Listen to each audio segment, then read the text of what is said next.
Action talk and no one bag of mouth. That's how we run the east, west, the north and south. Make them know. दादा ये देखा नहीं कि चाची के अरे बुढ़वा देखी का राजा राजा आगे नहीं बाबूजी। कहाँ बोली बाबूजी? ईसा कहाँ रे?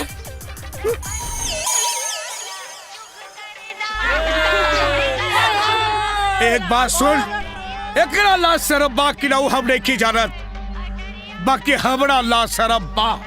एक बात कान खोल के सुन ले, आज के बाद अगर ऐसा भाई तो फिर सोच लिए। चल रे।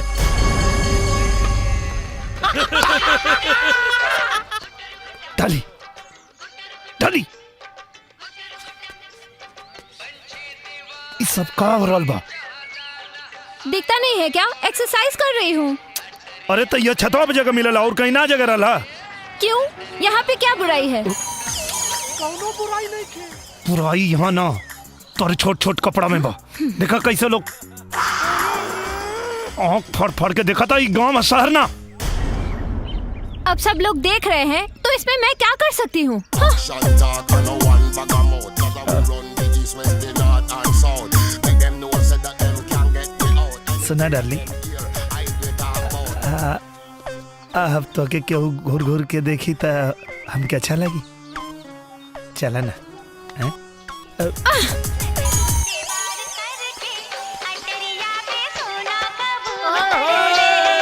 अरे कनवा इतना लात खैले लेकिन सुधर लेना। अरे हमरा के छोड़, जबन तू मेहरारू के चक्कर में तू पिसाता रहे ना, आपन सोच। राजा हाँ माई तो के तो देख ले एक दिन। अरे महिलाओं करा के दे, कोकरा के। मैं ही जीतूंगी। डॉली हाय जीजू। हाँ जोकर यप। खाना बनावला सब सामान लेकर रख दल बनी, जाके खाना बना ला लोगन।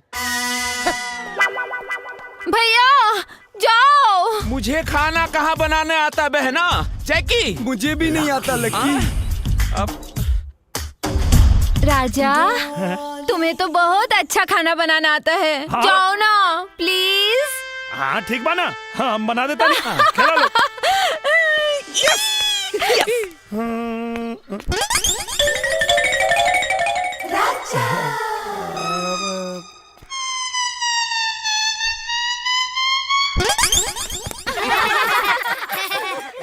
ओके। क्या हो गया? अब वो आज एतवार है ना तो आज हम खाना ना बना सकेला। चुनमुन जी दादाजी। अब तरी तू जा। ठीक बात दादाजी। हाँ डॉली आंटी आपको खाना बनाने नहीं आता है ना? नहीं, मुझे खाना बनाना आता है। नहीं आता है मुझे खाना बनाना आता है। तो फिर जाओ बना के दिखाओ। ठीक है, मैं तुम्हारे लिए और तुम सबके लिए खाना बना के दिखाती हूँ। हाँ?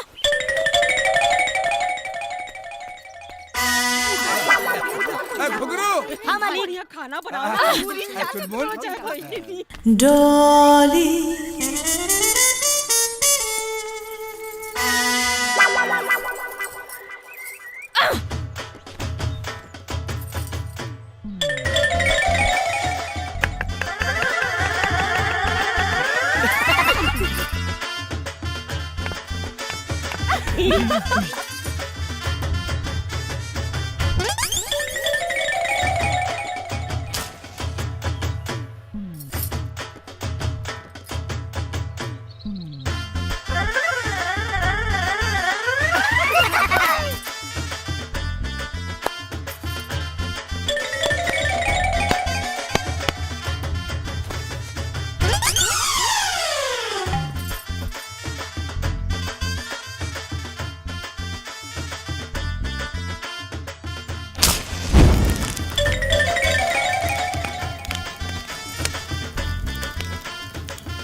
अरे देखा तू लोग डॉली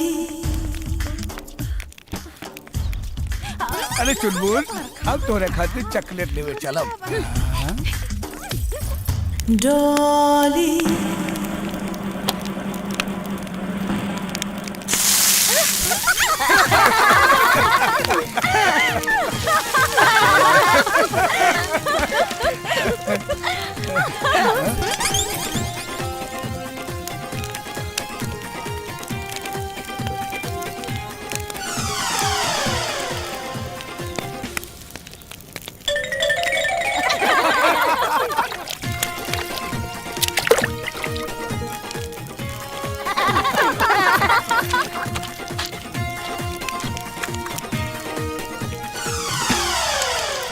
डॉली